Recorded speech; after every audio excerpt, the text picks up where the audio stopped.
Hello friends, welcome to my YouTube channel. आपका मेरे YouTube channel में स्वागत है। चलिए अब हम स्टार्ट करते हैं वीडियो। तो मेरा पहला पहला क्वेश्चन है इस चैप्टर का।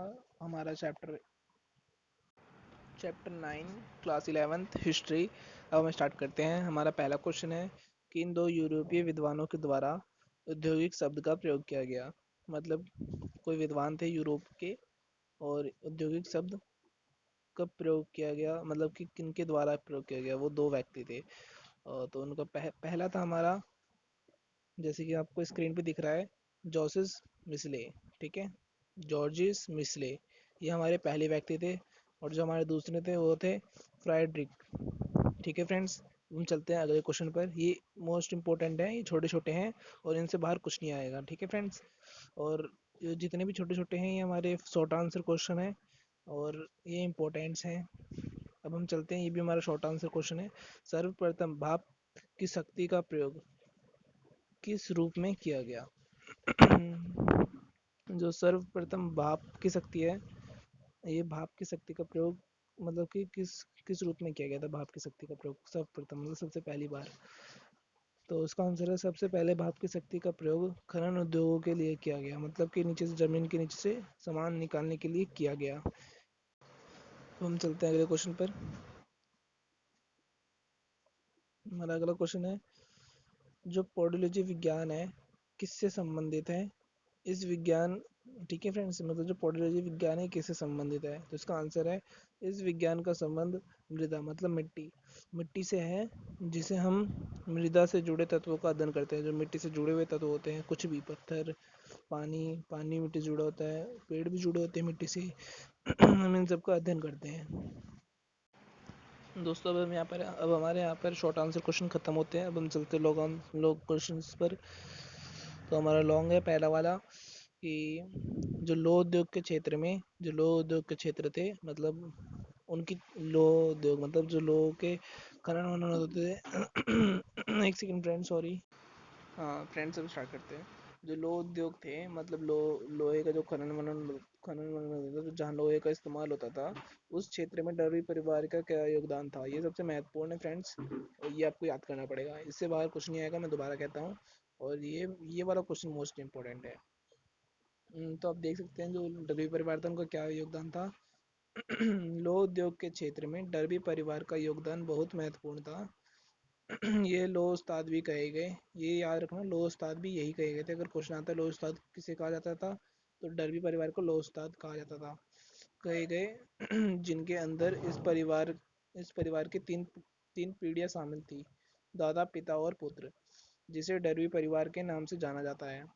इन्होंने लोह उद्योग में क्रांति ला दी, जिन जिनमें इनके महत्वपूर्ण योगदान निम्नलिखित हैं। इन्होंने लोह उद्योग में क्रांति ला दी थी और इनके निम्नलिखित योगदान है, वो पढ़ते हैं। चलिए फ्रेंड्स, हमारा पहला योगदान है, इन्होंने 1677 से लेकर 1717 तक मिलकर धमन भट्टी का आविष्कार किया। मतलब जो धमन भट्टी थी, इन्होंने आविष्कार किया था उसका। किया, जिनमें सबसे पहले कोयला या मतलब कोयला का इस्तेमाल किया गया था। जो धमन भट्टी जिससे ट्रेन चलती थी पहले, उसका प्रयोग इन्होंने किया था सबसे पहले, और इसी में कोयला का सबसे पहले बार प्रयोग किया गया। और दूसरा क्वेश्चन है, इस दमन भट्टी के कारण कोक का प्रभाव संभव हो सका। मतलब कोयला का जो हम प्रभाव कर सकते हैं पावर बनाने में, उसका संभव हो सका, जिसमें उच्च तापमान उत्पन्न करने की शक्ति थी। ठीक है फ्रेंड्स, मतलब उच्च तापमान उत्पन्न कर सकते थे इसमें। वह कोयला से गंध तथा अशुद्धियाँ निकालकर तैयार की जाती थी। मतलब कि जब इनको प्रयोग किया जाता था, तो उससे पहले इसको गंध और अशुद्धियाँ निकाल दी जाती थी, फिर प्रयोग किया जाता था। और हमारा तीसरा है, एक सेकंड फ्रेंड्स। हमारा तीसरा है, डर्बी परिवार ने डलवा लोहे और पिटवा लोहे का आविष्कार किया। ये एक लोहे थे और इन्होंने उसका आविष्कार किया था। ठीक है फ्रेंड्स, तो हमारा अगला पॉइंट है, इस आविष्कार का फल यह हुआ कि तब से भट्टियों को काठ कोयले पर निर्भर नहीं रहना पड़ा। काठ कोयला एक बहुत बेकार लोहा था, जिससे हम उच्च तापमान भी नहीं इकट्ठा कर पाते थे और उन्हें हम प्रयोग भी सही से नहीं कर पाते थे, और जो उनसे लोहा निकलता था वो भी बेकार ही निकलता था, वो जल्दी टूट जाते थे। तो इनको काठ कोयला पे निर्भर नहीं रहना पड़ा। और अगला हमारा, डर्बी परिवार के कारण धमन भट्टी से जो पिघला हुआ लोहा निकलता था वो पहले की अपेक्षा कई अधिक अच्छा होता था। ठीक है फ्रेंड्स, अब हम चलते हैं अगले क्वेश्चन पर। तो हमारा पांचवा क्वेश्चन है। और हाँ फ्रेंड्स, अगर आपको किसी भी क्वेश्चन में दिक्कत आती हो, समझ नहीं आ रहा हो, तो आप मेरे को कमेंट कर सकते हैं, मैं आपके लिए वो नई वीडियो बना दूंगा, आप उनमें समझ सकते हो। और इससे पहले ही मेरे कई चैप्टर हैं, मैंने वो दे रखे हैं डिस्क्रिप्शन में, आप वहाँ से मतलब देख सकते हैं।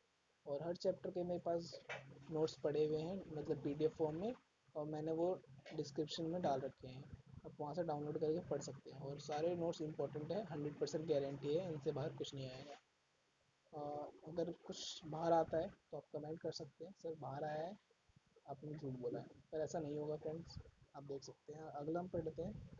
और अगला क्वेश्चन हमारा, जमींदारों के द्वारा बनाई गई नहरों को स्पष्ट कीजिए। जो वहाँ के ज़मींदार थे, उनके जो द्वारा जो नहर बनाई गई उनको स्पष्ट करना है हमको। ठीक है, ये भी मोस्ट इंपॉर्टेंट है फ्रेंड्स। तो उनके द्वारा, जमींदार के द्वारा जो भी नहरें, सॉरी फ्रेंड्स यहाँ गलती हो गई है, नहरें बनाई जाती थी, उनका उद्देश्य होता था जमीन पर स्थित खानों, खदानों तथा जंगलों की मूल को बढ़ाना। तो वहाँ पर जो खाने को मतलब जो सोने के खान थे, कोयला के खान थे, इनको इनके मूल को बढ़ाना, जंगलों को बढ़ाना। मतलब नहरें बढ़ेंगी तो फिर जंगले भी बढ़ेंगे, जंगलों के लिए मतलब फिर जंगलों को पानी मिलेगा, फिर जंगले और घने हो जाएंगे, जंगल वगैरह।